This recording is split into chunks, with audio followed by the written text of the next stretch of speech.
I definitely wavered back and forth, like, this was an amazing idea, I'm so glad I did it, and then this was the dumbest decision of my life. Look, those were the thoughts that I was having. One of the unexpectedly weird realities he wrestled with was the absence of social media.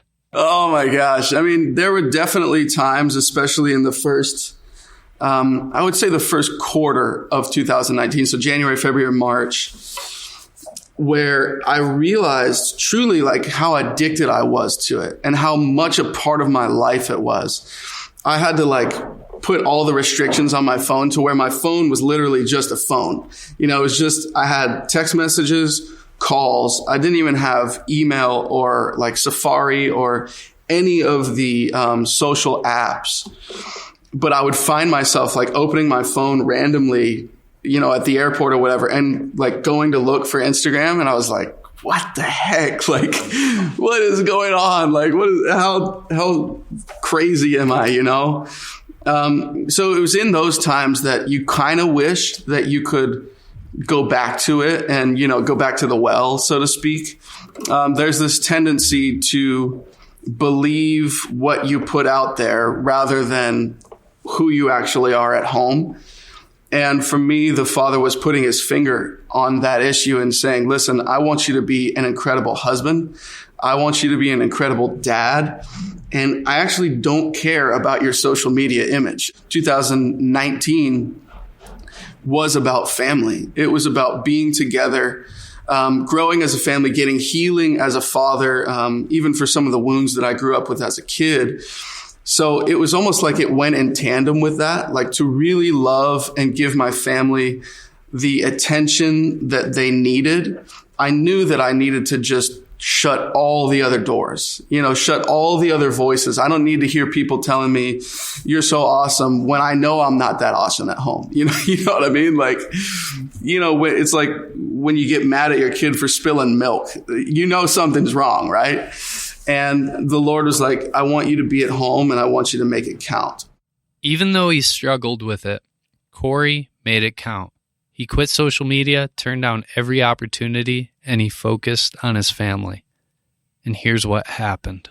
Man, we just laughed a ton together. We just had a lot of fun. We literally did a whole lot of nothing. Like, we didn't even do a bunch of like vacations or trips or anything. It was just like together at home, actually spending time with one another, actually looking each other in the eyes. I mean, they came alive in a way that I had never really seen. Early in February 2020, I watched a Facebook video from Cory titled, "It Was Worth It." In the video, I watched his kids laugh, sing, and play with their new puppy. On top of the video, he posted this, quote, "A year of surrender.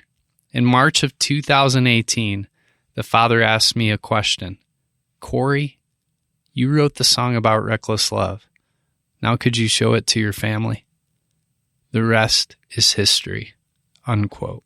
We took a trip to Texas for a month in March of 2019 and literally spent every second of every day together.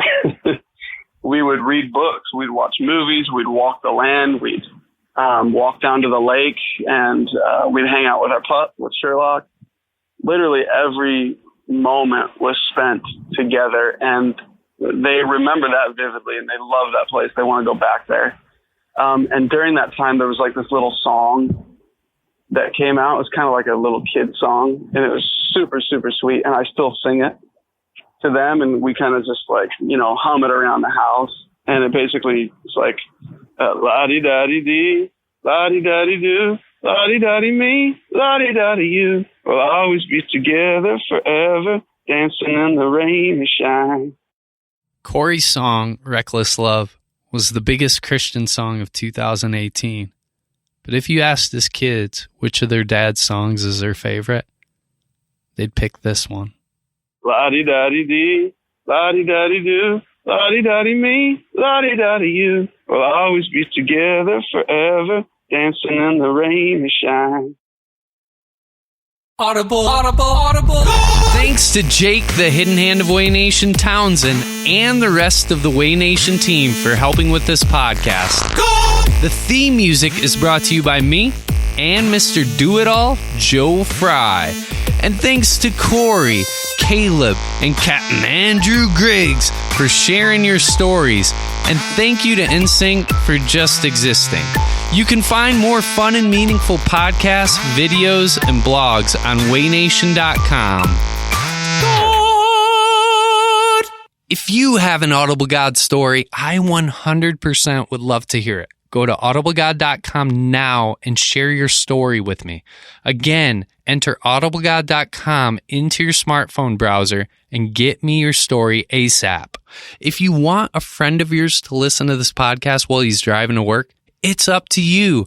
Thumb punch subscribe, then text the link to the first person who pops into your brain and say, hey, you got to listen to the Audible God podcast. It's Audible, Audible, Audible, awesome sauce. Yeah, the wrong octave. And ended up, there was an invite that came in through Chick-fil-A's like headquarters or something.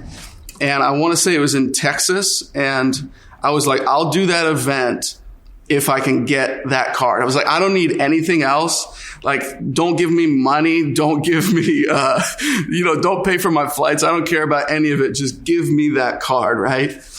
And ended up getting it, which was so awesome.